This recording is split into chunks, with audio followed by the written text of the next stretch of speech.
Good morning, good afternoon, good evening, and welcome back to my channel. This is Keeping It 100% with Ewatomi. If you're new to this channel, please help subscribe and like this video so that I can come back and continue to make new videos for your entertainment and for your information. Back to why I'm here today. It's actually about the news I read about a woman that relocated to the UK and while working as a carer, um, died in the process of taking care of another person, whereby she left her own husband and child alive while she is gone. This really hits me so hard. It hits me really, really hard that while we are all struggling to get a better life for ourselves, um, such situations and circumstances do occur, and it makes people think that what is life itself? Um, Looking back, I knew by what I read, she was a lawyer back in Nigeria, and then she actually relocated to the UK sometimes last year um, as a carer. Um, the sponsorship program they makes you relocate with your family. And if not for how the country is, Nigeria, home is good. But then sometimes you look at every other thing in respect to security, you having at least a structured life. And that's why I would say most people do relocate. It's just the structure that you know that, okay, for instance, if you um, go to school, I mean, probably you want to have your BSN, you want to have a degree, you know that if you have a 4 year course or like a 2.5 years program, you know that by that end of the 2.5 years, you are done. There's even opportunities for you to have accelerated programs that could make you, if you have the time and you don't have any other thing doing and go ongoing, you can actually go into the accelerated program. And you know by the end of this, probably 18 months, 2.5 years, 3 years course, you're done with your program, and that is standard. Even if there are circumstances like in times when there were COVID, there will be provisions for you to actually finish your program. Those kind of structure actually makes people relocating um, abroad, as we call it, more beneficial. And then you have what for the money that you have. Like, okay, I know we'll talk about taxes. Yeah, when you get your paycheck, sometimes you look at it and say, geez, see how much taxes was taken away from my money. Then you see what is being done. You see that, okay, at every given point in time, there are, and most part of countries abroad, there are developments on the road. You know that the old people are well taken care of. You know that mentally ill people are well taken care of, at least to some degree, and we can see it. And that's where the tax money goes to. So you know that even at the age whereby you can't do much work, you know that some other people's taxes too might be working for you. I mean, you can see the things that are being done. I'm not saying that probably there's a little bit of corruption or there's corruption too in the countries, in other countries apart from Nigeria, which I really think there is. But I mean, that it's not so glaring. They still try as much as possible to maximize and use what is being collected from people to do some justification to what they say the money is going into. So when you look at that too, you tend to want to prefer to relocate on whatsoever terms.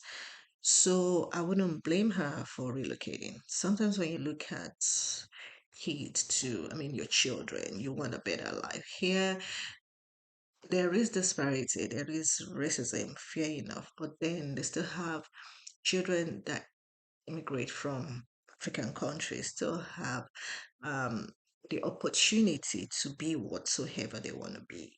I mean, to be on little pedigree or where everybody is and be able to like say, okay, you have an opportunity to do what whatever you think you want to do and achieve your aims and your goals. That being said, too, also, if you look at it, there is no late time to start anything in most of the countries abroad. Okay, apart from probably medicine, when you have to like, okay, be probably they don't even put that out there, but then there's just a subtle way of saying you're too old to come do medicine. But then apart from that, there is no time you want to start school. Like, okay, 57-year-old person can say, hey, now I want to be a nurse, and then you go back to school, you have the degree, and then you can be a nurse. And that's there is no saying that if you're this old or you're this age, you can do this. There are opportunities for you to pick up at every point in time, and the opportunities are there, and then you will be supported by the government. Taking for instance the student loan. The student loan is there, but then you have to pay through your nose to pay back, but at least it is there to support us whoever wants to go to school and then take advantage of those things. So those are the structures that are out there, and that is making people consider relocating really. Security wise, we'll talk about and say, okay, there is gun violence in the United States, which is true, but there are some places that there is not so much gun violence. Anything can happen anytime. That's being said, but then there are not so much what shall I say? There are places that are more volatile, more prominent with gun violence, and there are some places that are not. So it depends on where you want to live or what choices you want to make. Yes, security wise, but I will still say security wise to being kidnapped in Nigeria, it's I think we'll choose a better one. Here where you still have a little bit, you don't have so much of control, but at least you still have a little bit of control on your safety. Than being kidnapped, and then you're sure that you won't have any the government looking for you or something here. If anything happens, even if it's a gun violence, you're sure 80% sure that the person that did do the offense will be caught and then will be persecuted. I mean, that's sure. So all those things being said, I think the benefit of what people really think about before relocating. I mean, I could understand. And then when you now look at the rate of exchange, naira exchange right now, even before it rose to um, this this uh, this rate, is still something that is more preferable to get a dollar or a pound and then compare to the naira. I mean, for the past few years, I'm not talking about the generations of 1970s and 60s and when they have to compare $1 to one naira or something cent. But yes, it still has been a little bit higher in comparison to Naira, which I think is also what people really think about. And like I said, one thing I really still think about is that you can say, okay, I have $100 for the week, and I'm going to spend $100, and you can plan on it. But back in Nigeria, I really think it's very difficult even before things get this worse, like before the exchange rate is this bad, um, for you to say, okay, I have 100,000 and I'm going to um, spend it for the whole week, and it will be like that because you have some things that will just come out, like the gen will be faulty, and you have to fix your gen. Um, Diesel will be scarce or gas will be scarce, and then you have to start looking for it, and then you have to buy it at black market, and then something shall the car will be faulty, probably get yourself in a pothole and then something fell off from your car and then you have to fix it. So it's not like these things doesn't happen in the United States too, but not like as often as it might happen in Nigeria or probably in Africa, which I really think too is one of those things why people think and said, okay, let me relocate, let me do this. So relocating to relocating to any state or any country apart from Nigeria or apart from any African country, it's people see it as benefit. However, that being said, relocating is actually tough. It's a very tough thing. It's a very tough decision. Um, Makes you want to question yourself, question your sanity, because you're going to terrain that is not your terrain. You're going to somewhere where you're not used to. You're going to, for me, I was numb for a very long time. Was pretty numb. Because it takes a while for you to actually um, adapt and adjust to the system. And that's even if you come in the right way. Even if you come in the right way, it takes like 2, 3 years for you to at least be able to settle down and be able to say, okay, let me try and reach out to other people because it's a new world entirely. I don't know for some even if you have families here, now not to talk of people that doesn't even have any family. I will share my experience of relocating and how depressing it was for me initially before I was able to pull through. We're still struggling. We're still trying to be where we want to be, but we thank God for what He has done and for being a sustainer. Um, that being said, yes, so relocating could be tough. It's good that this lady came with a family because another thing is you being apart from your family could be a little bit depressing, but could be either way you want to look at it. Sometimes it's good for someone to come in first, stabilize, and then um, ask the other people to join. But it's better for everybody to move, especially for for this lady in question for this lady, pardon me, um that has a little baby.